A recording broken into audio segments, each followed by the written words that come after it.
Hello everybody. Today I'll be going over everything from setting up your Go project to creating the create part of the REST API. I personally started learning this language only about 3 weeks ago, and everything I'm going over today is based on this Udemy course, which I'll put the link down below for your reference. So if you're interested in learning everything in greater detail, that course is going to be helpful. This video is only going to give you an overview of how the Go REST API is structured, and yeah, I'll just get started right away. If you have never used Go before, you will have to install Go. So just Google install Go or something and go to the link and download it for the operating system that matches yours. So go to your GitHub repo, create a new one. I'm gonna name it Go Demo Users API. Add a README file, add a git ignore with the Go template, and create one. So I'm gonna copy this link right here. And you are gonna realize once you download Go that you will have the Go path configured for you. And that's usually going to be under your username by default. So once you are inside the Go path, you're going to create directories, make dir-p, source, github.com, David Huang. That's going to be the username of your github.com, like the one here. So that is going to create all the folders that lead up to the last one here, and you're going to cd into that.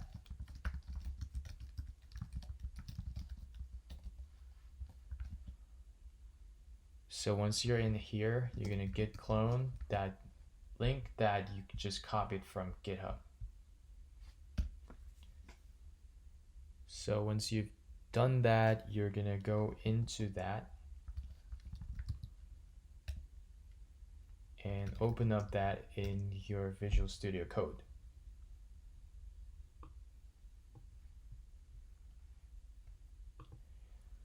So for those of you who don't have the shortcut to open up Visual Studio Code using this command, it's very simple. Just go into VS Code, do Command-Shift-P and type shell, and you're gonna see this shell command install code command in path, and that's all you have to do. Just click that and you're gonna have that enabled. So once you're inside this project, you'll have to install the framework that we're gonna be using for this project, and that is gonna be the Gin framework. So just Google Gin, Gingonic, Gin, and you'll find this repo, and it's going to tell you how you install that. So you just go copy this line right here, do Command J, and within that folder you reside in, just copy and paste that. So once you have installed the Gin framework, we're going to start off with the main.go file, and we're also going to create the application.go file under the app package. So if we create a folder like this is going to be a package app.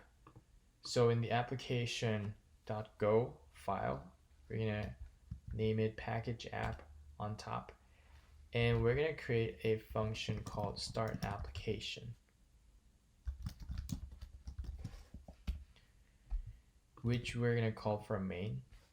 So again, package main for main.go, and this is going to be func main, and it's going to call the start application from main, and it's going to automatically import that app package.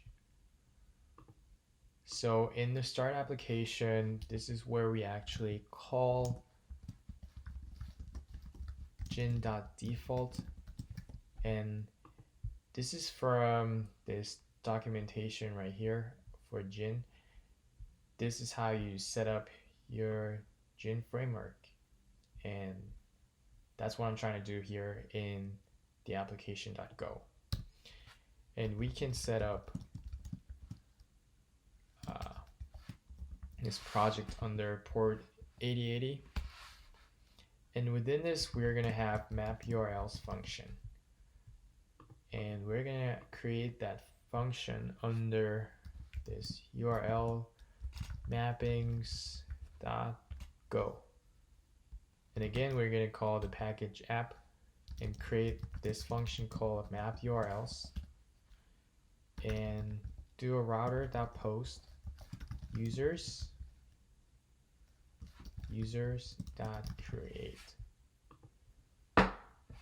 So we're doing a post request on dash users, basically on this route, and we haven't created this. This is a controller, users controller, and this is the create method that we're going to be creating under the users controller. So what this does, you start the application, you map it to URL mappings, and you handle this request and pass it to the controller. That's all we have right now. And now we're going to create this controllers. So controllers, under that you're going to have users, and you have user controller.go.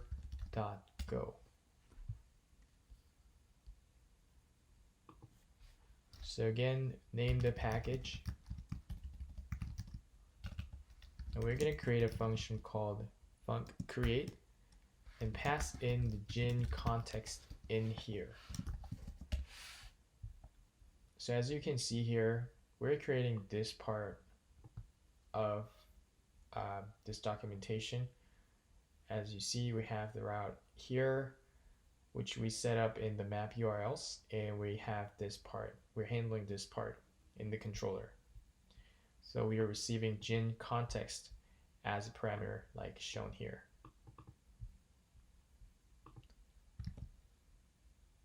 So in here, we need a user struct, and the user struct comes from the domain. So again, we're going to create domain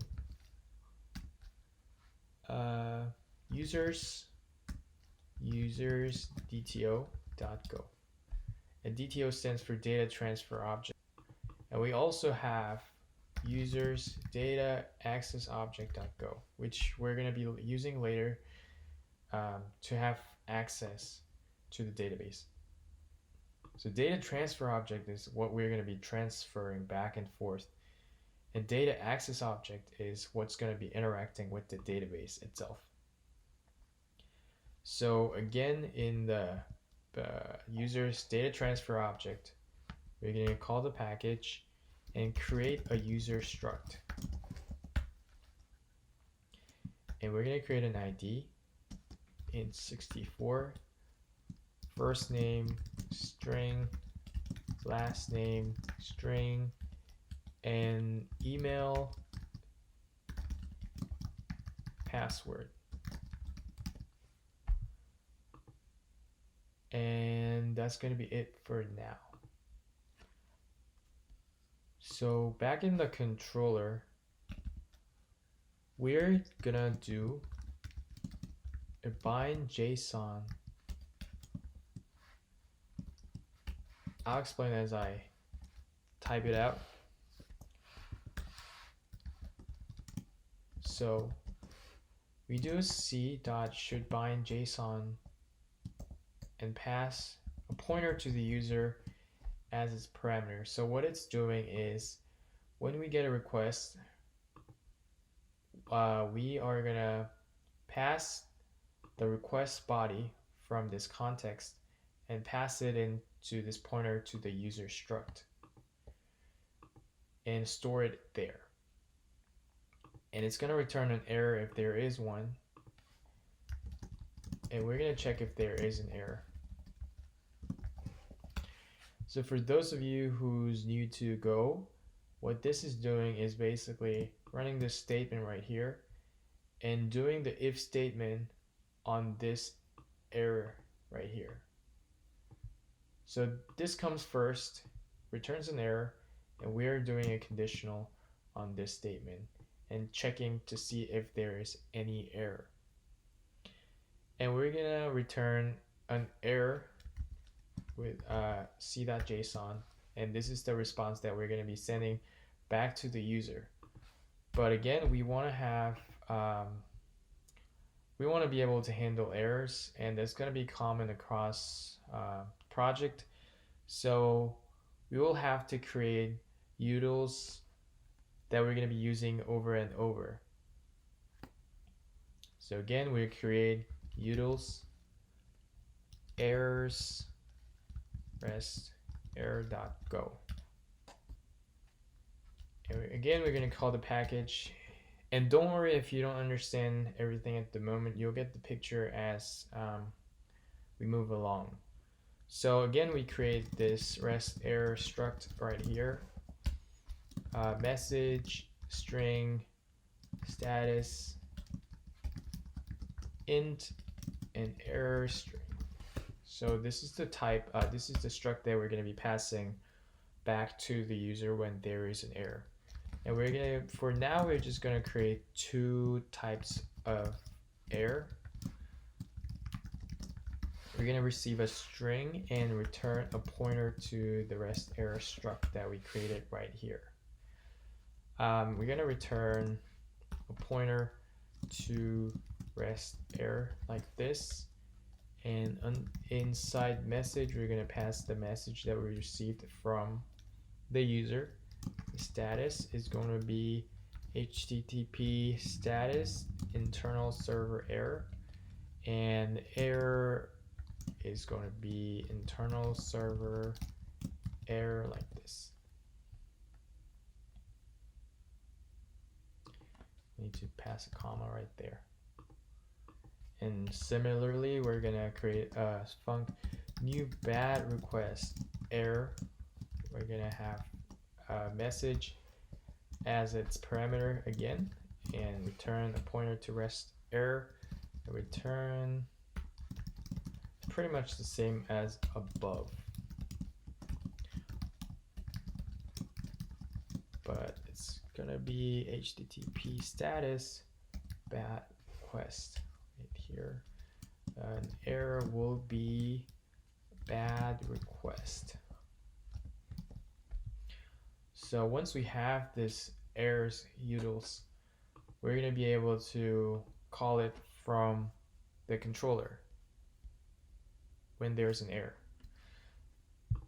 So rest error is going to be errors.newBadRequest error, and pass invalid JSON body. And now we're going to be able to pass this to c.json, and this is going to be the response we're going to be sending back to the user when there is an error. And JSON receives a status code and an interface, which we created here. And if we don't have any error, we're going to reach this point, and this is where we're going to be actually creating the user. And now we'll have to create something called services. And services is what handles the business logics of everything. And again, we're going to create the services here.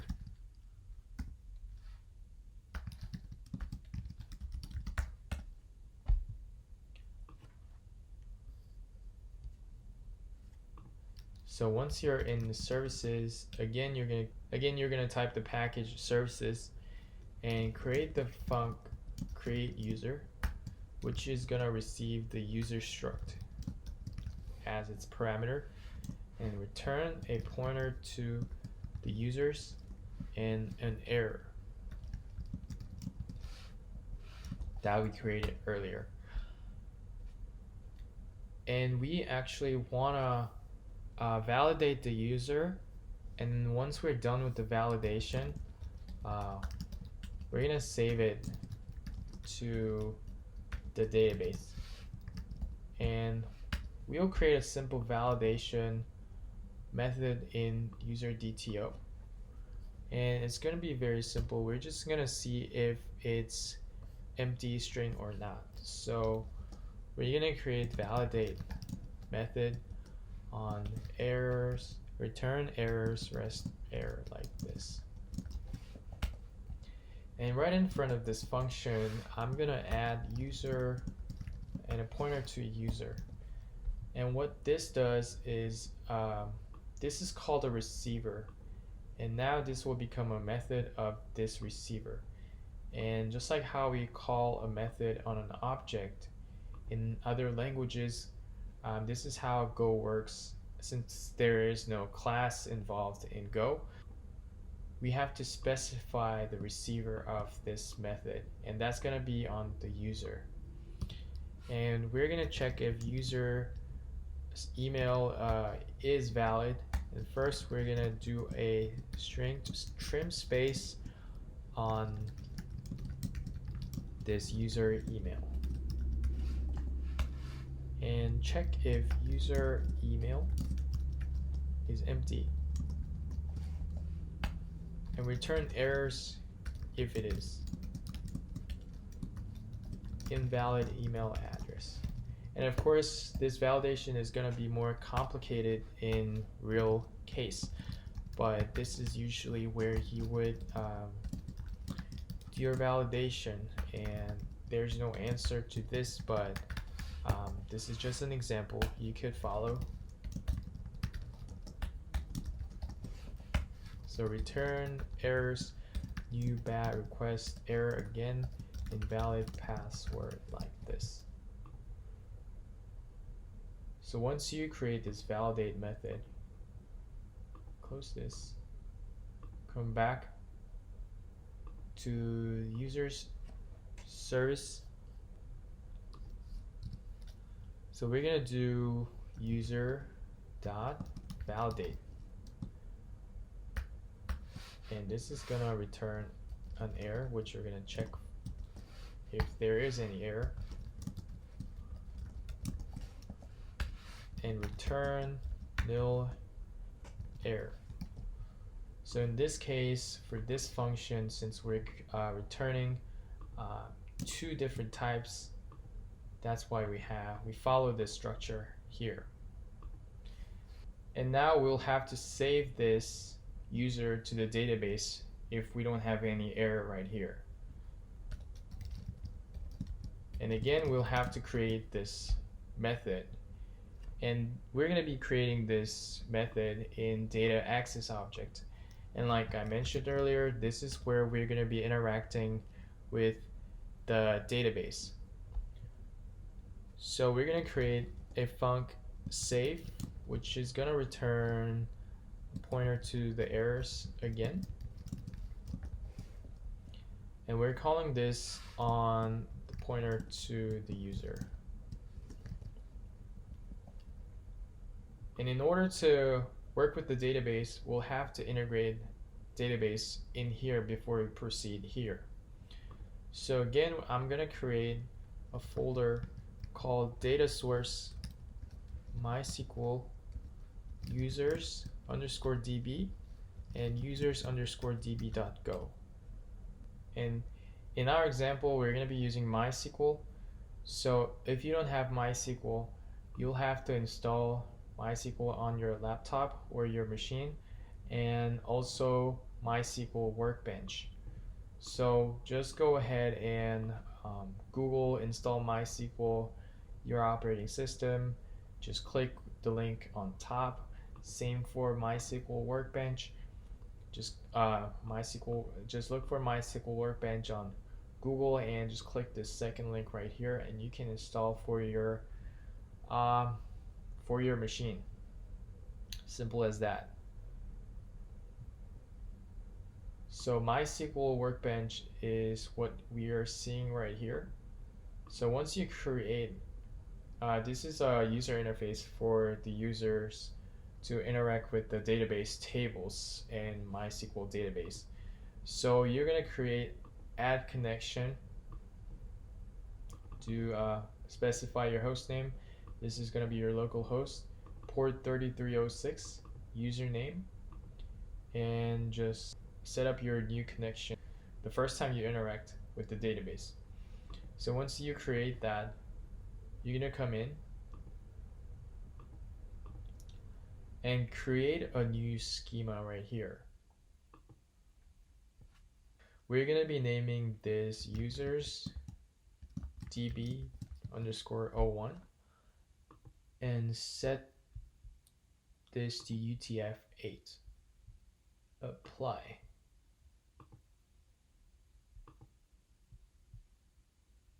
And as we set up in our user struct, we are going to be using ID, first name, last name, email, and password. So when we create a table, we're going to create a table called users. I'm going to name this ID, big int 20, auto increment. This is important. Name this first name, last name, email, and password, and keep it 32. And I'm gonna put non-null for email and password, and that would be it for now, and apply. So we'll have a table, users table, in our database. And in order to interact with MySQL, we need the Mysql interface right here. So again, just Google this, or just look for Go SQL driver MySQL and come into this repo. It's going to tell you how you install that. So just copy, paste this right here. And again, we're going to name this package and create a variable called client, which of type DB. And we're going to create func init and do a SQL.open. And this takes in a driver name and a data source name and returns a pointer to database and an error. So in here, we're going to specify the driver name and the data source name, which is going to return a client and error. So we'll have to specify the data source name.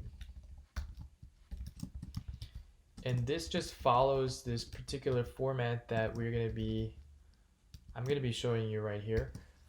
So it's going to follow this format where you do a username, password, at TCP, and your host name, and something like your user schema name and stuff like that.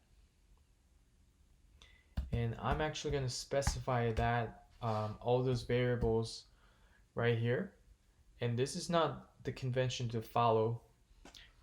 When you're creating any credentials, you're supposed to save it in your environment variable, but for the purpose of showing you, I'll just put all the variables, store it in the same project.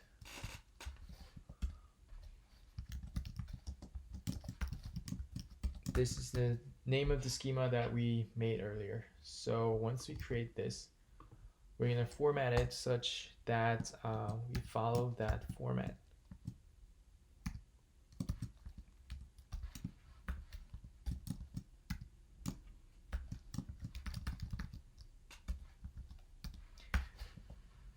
And we're going to insert that accordingly. So what this printf do is just insert these 4 variables into these areas right here. So now we can pass in the data source name into this method, and we're going to create an error variable and check if there's any error, and do a panic error if there is any. Save it. Oh, I actually didn't close this right here.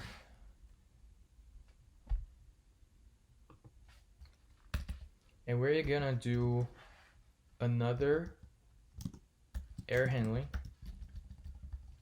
by doing a client.ping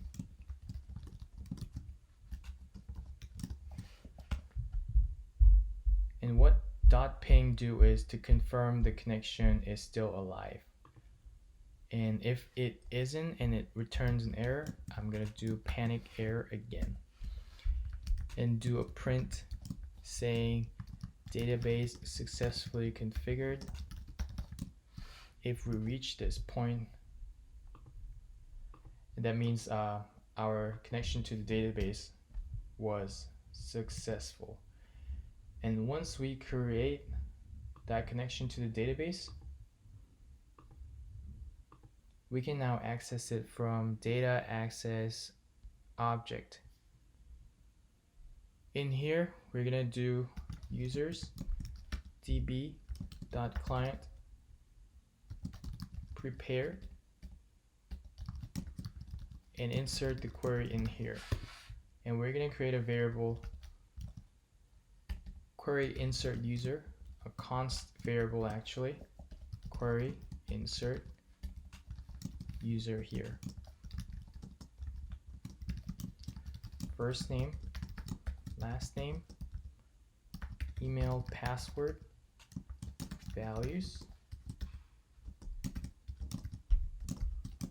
Actually, one important thing that I haven't mentioned is in your struct that you created earlier, you'll have to specify how it's going to be interpreted in the JSON format. So this is the names here is going to follow what we have in the table columns here.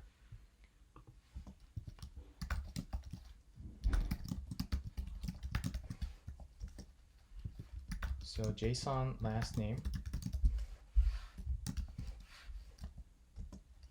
JSON email, and lastly JSON password. So it's going to tell how each of these variables are going to be interpreted when we're passing between JSON format. So back in the user database access object, this is gonna prepare is gonna return a pointer to a statement and an error. So statement error. So this basically just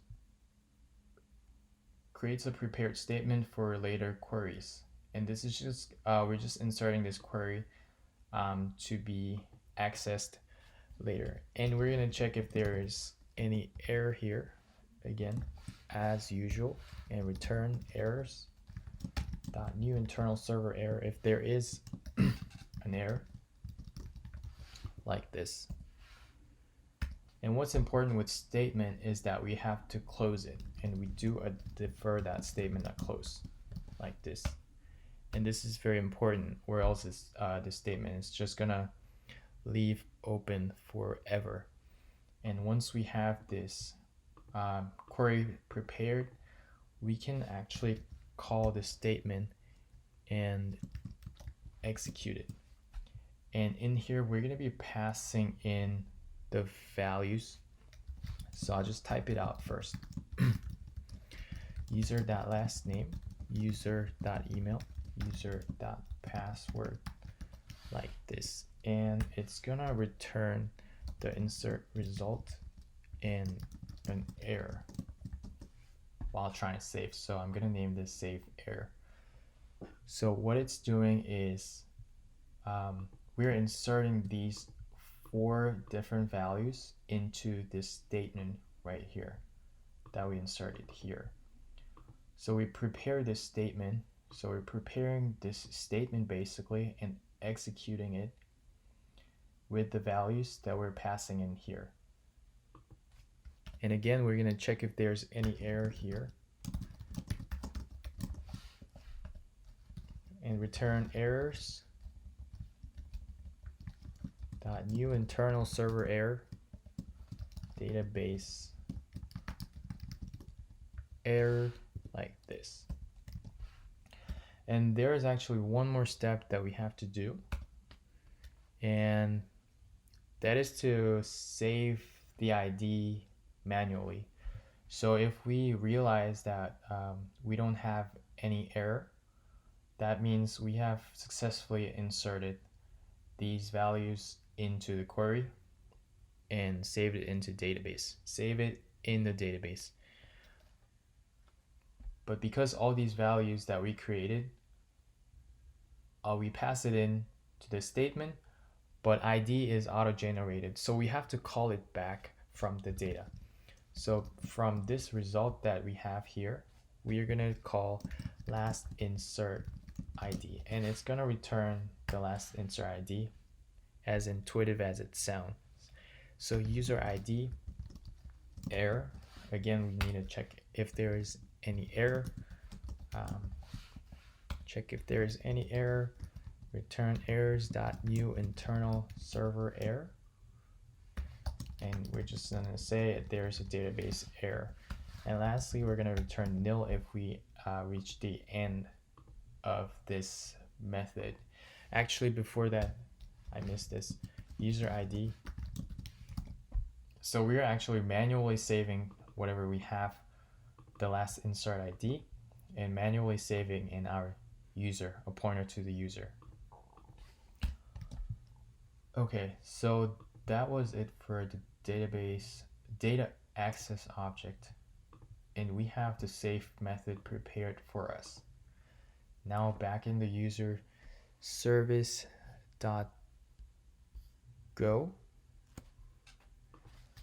Now we're gonna see if this returns any error again, and return nil error like this. And if we reach the end, we're gonna return a pointer to user and a nil. So we have the user service in place. Now we're going back to the user controller to wrap it up. So we're calling create user method from the services package, and we're passing in the user, which we're actually getting from the actual request. Again, this returns the result and error. If there is any error, we're gonna pass the error and send it back to the user.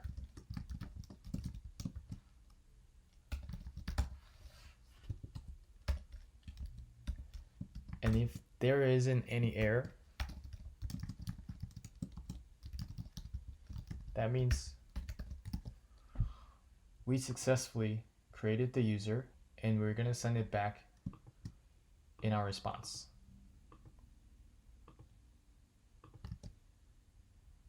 So I realized there is an error. In this method, we'll have to return nil at the end.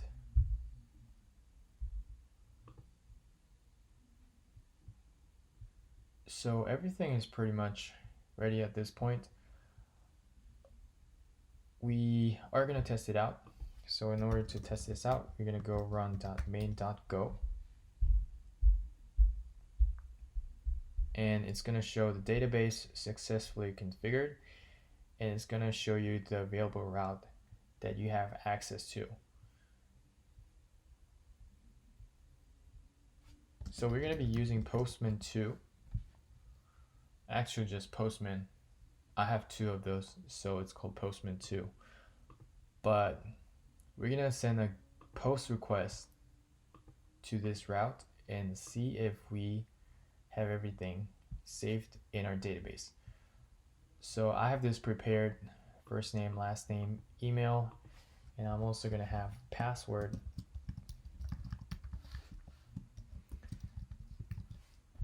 like this. Send, and we get this back.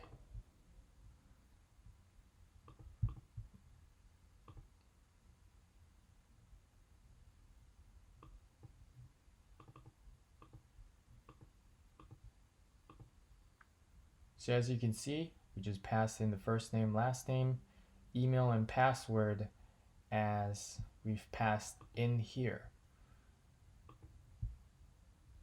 And that's pretty much it for creating the create part of our REST API. I'll be coming back with creating the other parts of the REST API, and starting from reading the data to deleting and updating the users. Thank you for watching.